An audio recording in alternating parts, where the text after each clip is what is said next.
उत्तराखंड की सियासत का बड़ा नाम और आज ही कांग्रेस पार्टी में शामिल हुए हरक सिंह रावत इस वक्त हमारे साथ जुड़ रहे हैं। सीधे उनके पास चलते हैं। हरक जी, बहुत स्वागत है आपका TV9 भारतवर्ष पर। हाँ, नमस्कार। नमस्कार सर। कांग्रेस पार्टी में आज घर वापसी हुई है हरक जी, और वो भी अकेले नहीं आए, आप अपनी पुत्रवधू के साथ आए हैं। क्या इरादे हैं आगे? नहीं, मैं आज बहुत खुश हूँ कि आज मुझे अपने परिवार में, कांग्रेस परिवार में सम्मिलित होने का मौका मिला है। और निश्चित रूप से उत्तराखंड के सपनों को पूरा करना, शहीदों के सपने को पूरा करना, उत्तराखंड के नौजवान के हाथ को काम देना, कर्मचारी, शिक्षक, पूर्व सैनिक, अनुसूचित जाति के सभी भाई और बहनों के हितों का संरक्षण करने का मौका और उत्तराखंड में पूर्ण बहुमत की सरकार बने, मेरा अब यही एक सपना है, यही एक संकल्प है। और उसके लिए मैं आज माननीय सोनिया गांधी, राहुल गांधी, प्रियंका गांधी, प्रदेश के माननीय हमारे वरिष्ठ नेता हरीश रावत जी का, नहीं, लेकिन लोग तो आपसे ये पूछ सकते हैं ना हरक जी, 5 साल तो आप इस सरकार में भी थे, तो यहाँ क्या वो चीजें नहीं कर पाए क्या आप? जब बीजेपी सरकार में 5 साल आप रहे तब नहीं कर पाए, और अब आपको लग रहा है कांग्रेस में ये कर पाएंगे?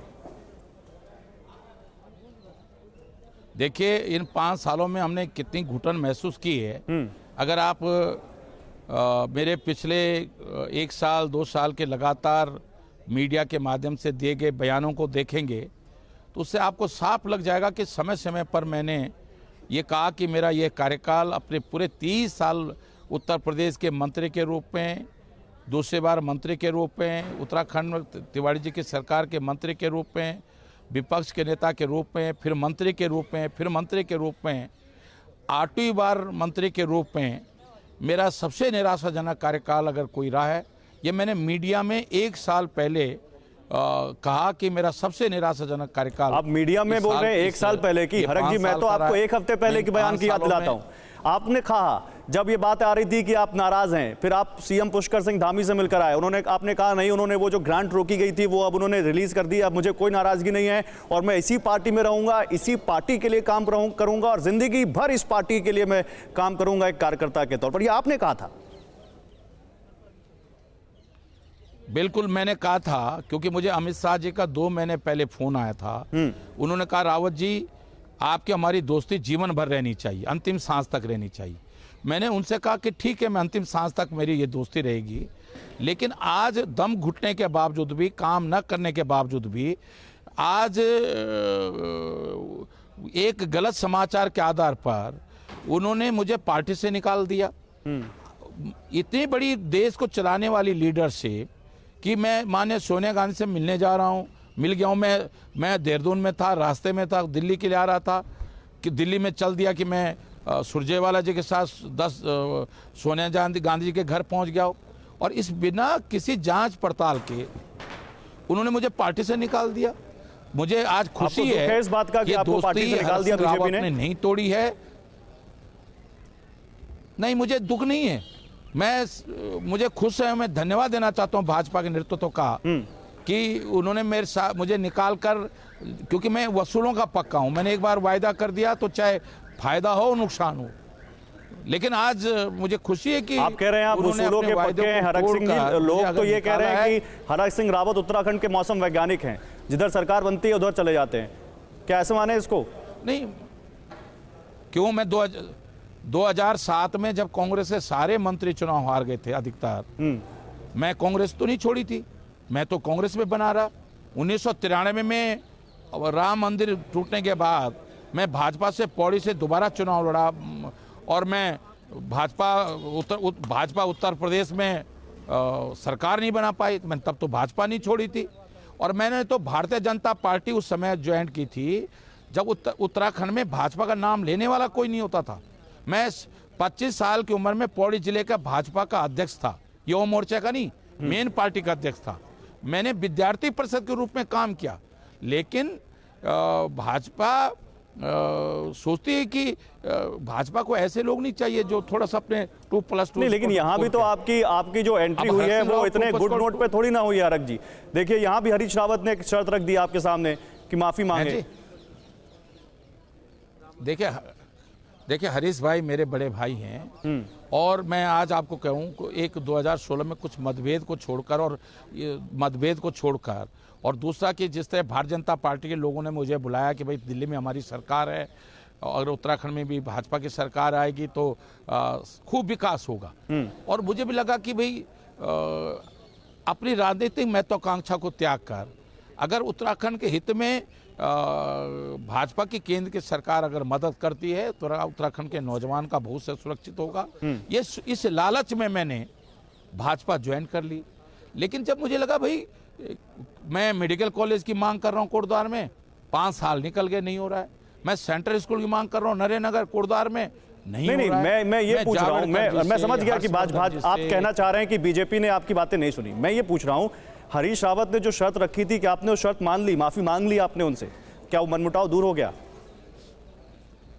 देखिए आज मेरे पार्टी में सम्मिलित करने पे आशीर्वाद देने के हरीश भाई भी उपस्थित थे और मुझे खुशी है कि पूरी कांग्रेस के नेतृत्व ने मुझे अपना आशीर्वाद दिया है।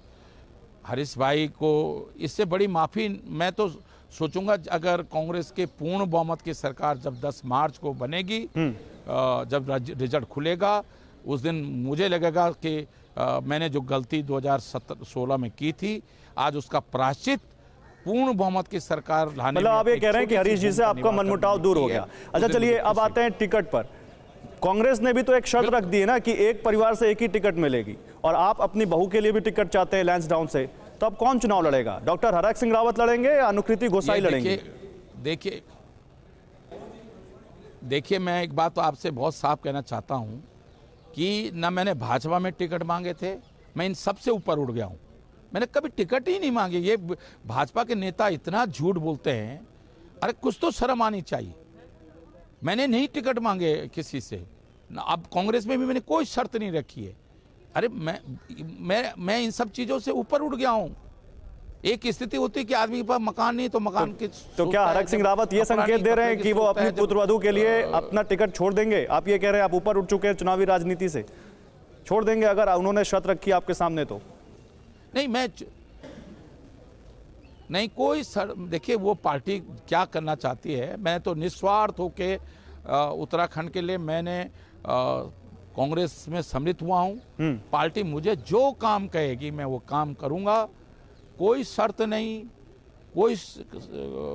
कोई निवेदन नहीं। सिर्फ एक ही निवेदन है, एक ही शर्त है कि हम सब लोग मिलजुल कर उत्तराखंड में कांग्रेस की सरकार बनाएं, भाजपा की विदाई तय करें, वो भी पूर्ण बहुमत की सरकार। क्योंकि जो डर है हमको, मैं उत्तराखंड के लोगों से आपके चैनल के माध्यम से हाथ जोड़ के विनती करना चाहता हूं कि 45 से ऊपर सीटें देने की जरूरत है। अगर कम सीटें होंगी। अच्छा देखिए, अब मुझे एक चीज समझ में नहीं आती, जिस सरकार में हरक सिंह रावत शामिल थे, उस सरकार की वो जिस पार्टी की सरकार है वो पार्टी ये कहती है कि उत्तराखंड का विकास जितना हमने कर दिया उतना किसी ने नहीं किया, और हरक सिंह रावत उसमें थे। तो अगर हरक सिंह रावत कहते हैं कि उत्तराखंड का विकास नहीं हुआ तो हरक सिंह जिम्मेदार हैं, और अगर उत्तराखंड का विकास हुआ तो उस पार्टी की सरकार में क्योंकि हरक सिंह रावत थे तो उस पार्टी ने विकास किया। ये कैसे आप जाएंगे? जनता को कैसे समझाएंगे? आप इधर जाएंगे तो भी फंसेंगे, उधर जाएंगे तो भी फंसेंगे। मैं समझाऊंगा ना।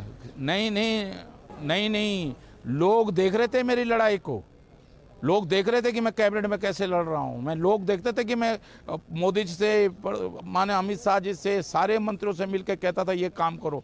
एक बार नहीं 10 बार कहता था।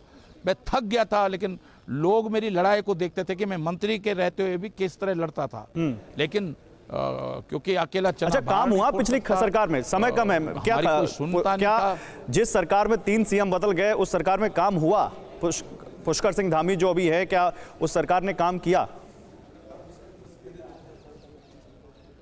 देखिए मैं आज आपसे कह रहा हूं, आपने भाजपा ने आज एक जुमला उत्तराखंड में चल रहा है।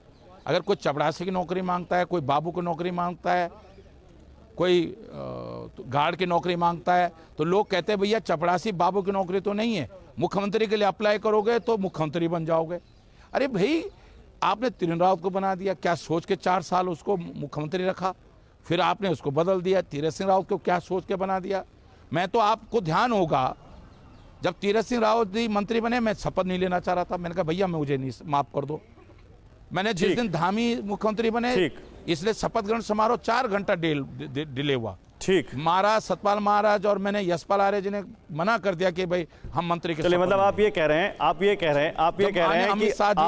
हैं कि अब आप कांग्रेस पार्टी के साथ ही रहेंगे आगे। ठीक है, बहुत बहुत बहुत शुक्रिया आपका।